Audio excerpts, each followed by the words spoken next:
A new revolution, invisible, global, and virtually impossible to avoid, is on the rise. Everything we do today leaves a trail of digital footprint, a never-ending stream of text, location, and other information, data that lives on.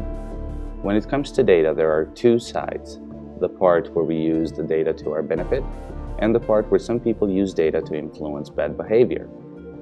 Every powerful tool has a dark side to it. These tools will change the world for the worse as much as for the better. Data by itself is meaningless until someone adds a narrative around it.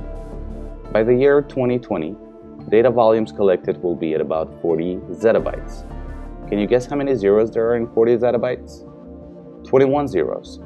1 zettabyte is approximately equal to a billion terabytes, or a trillion gigabytes of information. Data can be used for good, and the best example to show how is by looking at Google flu trend, or the data hospitals keep to prevent infections on prematurely born babies. But the bad part is really scary. Everyone who uses Facebook, for example, is part of a transaction in which we donate our data, which is then sold by Facebook.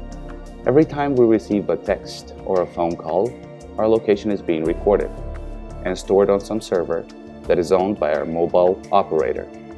And if you go and ask them to share that data with you, they will not do it. Even if they deleted all the information about you, they still would know within 30 centimeters where you woke up every morning, where you went to work, what route you took, and who you commuted with. In 2016, a United Kingdom-based company called Cambridge Analytica joined the Trump campaign to elect him president. Cambridge Analytica built a program that would predict and influence choices of the ballot box using the data of 15 million American Facebook users. The company had more than 5,000 points of data collected for each individual in the United States, so by using the collected data, they were able to influence people to vote for Trump.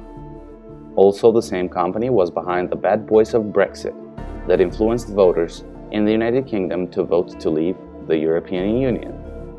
Protect yourself. Don't be the user they use for data.